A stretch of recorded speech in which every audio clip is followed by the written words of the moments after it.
Alright, so now that we have all of our parts, pieces, let's resort this thing, get everything kind of back into be where we want it. So let's just go ahead and just take all these translates, set those back to 0. Um, and then we should end up with something that's looking pretty good.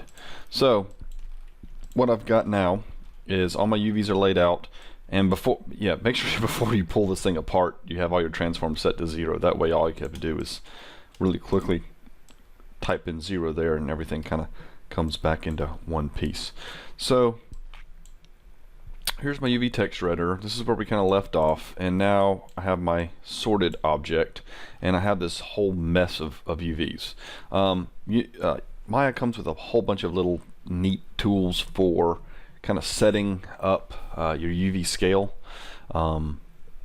and making sure all these things kind of fit together. The easiest way is if you go to polygons and hit layout. You got some objects here, and so single, pre-scale, let's go to world scale, flip the reversed, go ahead and we can do a free rotate even. Actually leave it at 9 degrees. I've got a lot of these that I like. They're set to nice vertical. Let's keep it to that. And spacing presets, let's change that to 1024. Full square. Again, this is the layout UV. It was right under here. And let's go. Hit apply and see what we get. Okay, cool. I kind of like this. So what it's done is it's laid out all of our UVs basically based upon size, and it's kind of scale with each other in order to create us a nice layout. Now something like this is actually, well, pretty close to usable. What I may come in here and do is delete that face because we're not going to need it. Before I delete it for good, yeah, my center point's still there, so we can reattach it just fine. Let's look at this one more time. Polygons, let's lay that out one more time. There we go. So this actually is a fairly good layout, meaning that all my guys are proportioned to each other. If we hit our square box, so we have our checker pattern, if we look at our object, you'll notice that the squares from object to object to object are all very consistent. Each square size is about the same, which what this means is our textile size, our texture to UV size ratio is all very nice and clean, nice and even, so that we're not going to have places where we have have blurry in one area and super sharp in another. So we have a nice even coating of texture space. Now one thing about this is that when this wall sconce is going to be against the wall, and we're looking at it from a distance, okay, most likely what's going to be more important and much more in our face as a player will be what's going to be on the actual sconce itself versus what's going to be on this back plate. As far as some of these smaller details, such as this piece here, and definitely these little guys here, there's not going to be as much detail in them that we'll be able to recognize from a distance. So what I may think about doing is actually resizing these to fill up and use more space as comparison to these guys back here. And what that allows us to do is just add more detail to what we want to focus on versus stuff that's just not nearly as important. Along those lines is if we had a character model. You know, a lot of times the face will have its own texture map, or it'll make up a much larger portion of the overall texture map. So what I'm going to go ahead and do is go to Shell, hit R, and let's just scale that down by about a third. Make it a little smaller, and kind of move it off our page here. Take this guy here, and I can use these little 9-degree rotates. Kind of rotate it to where it's going to fit back here. And let's, using shell mode, select all these guys, keep them kind of uniform together, right? Because they're going to be useful to be uniform together. And go ahead and scale these up about another third, something like that. This piece here I think can probably be a little smaller. Move it out of the way. These are our bolts, our two bolts inside.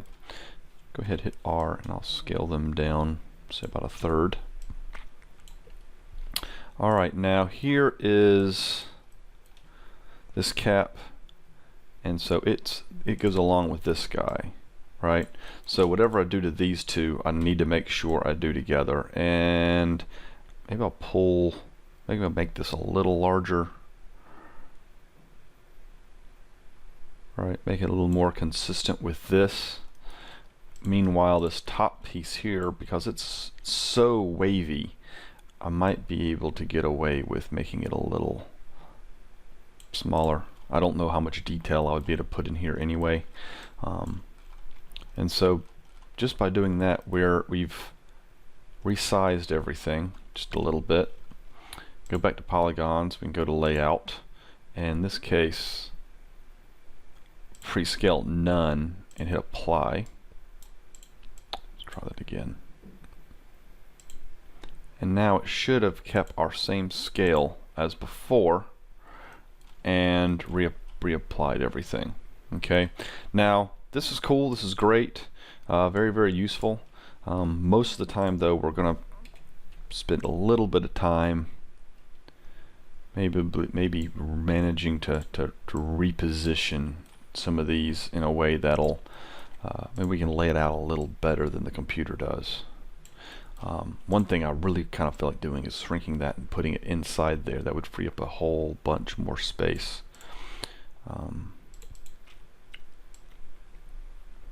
Sometimes that's possible, sometimes that's not.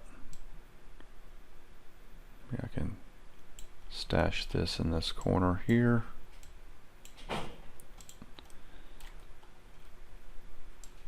This shell here can go a little to the side. Let's actually flip that and tuck it. Take these shells, move them off, pack these things a little bit. Something you might have to be careful of is, depending upon your texture size, you want to make sure you give enough ample room between your shells, which will keep edge bleed from happening, which would be a bad mojo thing. Kind of don't want that edge bleed over to happen, and that'll happen when you create your bitmaps and you shrink your textures down and all that. Something else I can think about, and I usually think about when I'm doing this, is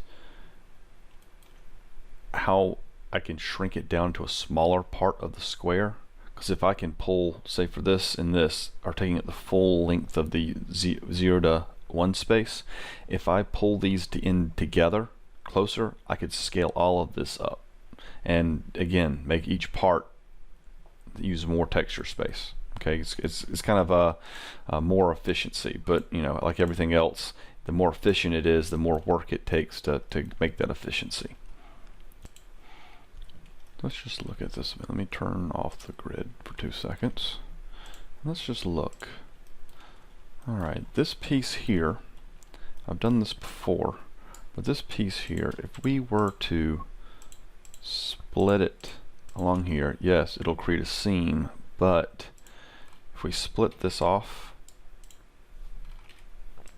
we have a whole another section that we can then use. These little guys here could all fit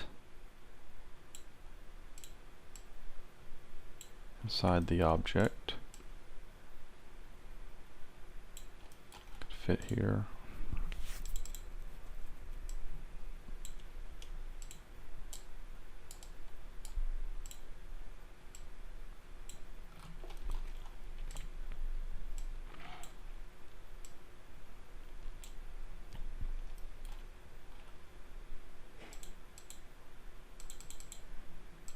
Tell you what, let's rotate this. One word of advice to myself while I'm doing this: when you're messing around with UVs, make sure when you get to this point you save often. Maya has a propensity to definitely go kaput, it seems like, more often when you're messing around with UV shells and moving them around than it does in most situations. You know, if it wasn't causing Maya to crash, we wouldn't be having a good time, right? Alright. So actually let me shrink that down, and then that fits there. And so all of our small pieces are now fitting all inside that cavity. These guys can probably find a place around the edge to fit. And now this frees up all kinds of room.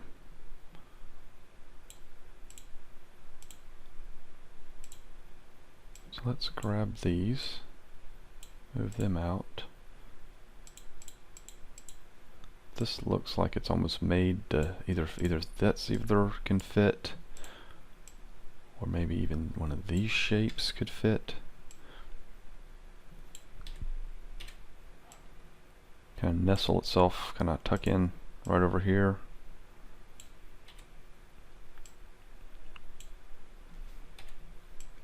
That can tuck in. This is one of those wonderful, you know, it's a corner piece. Then we have this.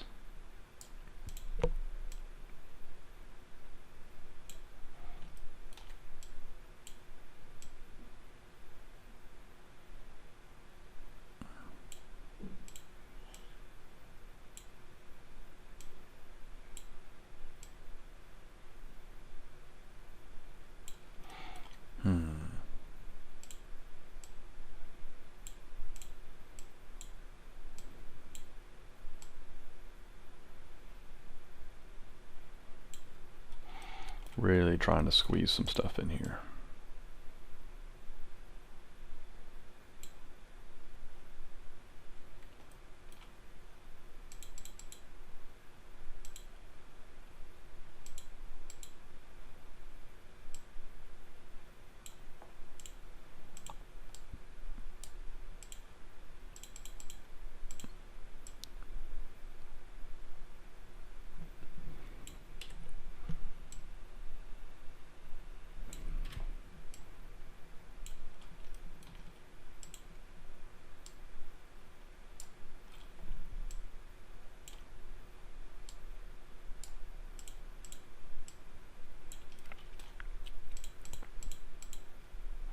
This would almost be one of those pieces because of the way it's shaped and the way it's designed.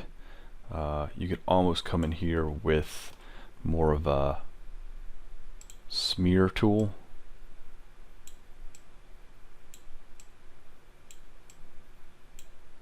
And just kind of tweak it a little and kind of get it to fit if it wasn't going to cause a horrendous amount of distortion.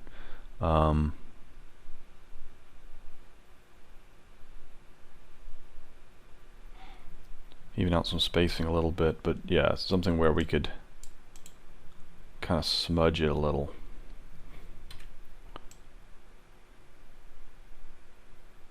Just to help add it, just that extra little percentage point.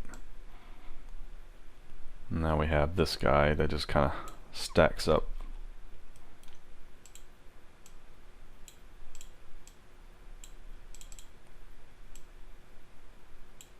It's like packing a car for a long road trip. Hey, almost. It almost wants to go.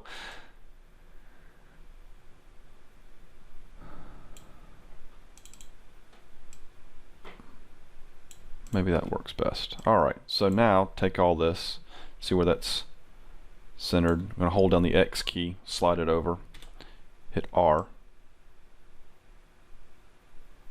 and scale it up a little bit. And so now we have a pretty good little UV layout. Might run into some issues if I have too much edge bleed here. Might want to try and space these off of that shell just a little bit, so each one has a little bit of room to breathe. This could come down that way.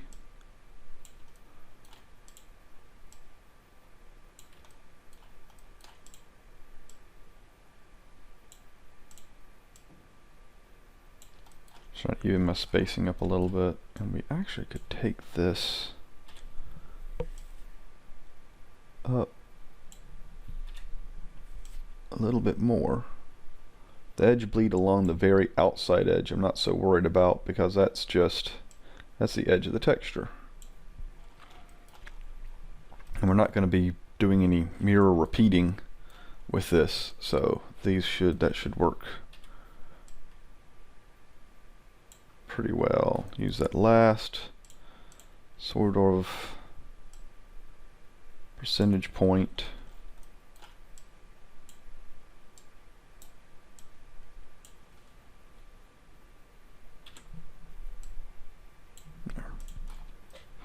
Alright, so now we have our object. We have all of our UVs laid out. Alright, so this should be our final UV layout with all of our UVs nicely packed. Pretty well using most of our texture space here. And so next stop is to prep everything for our bake.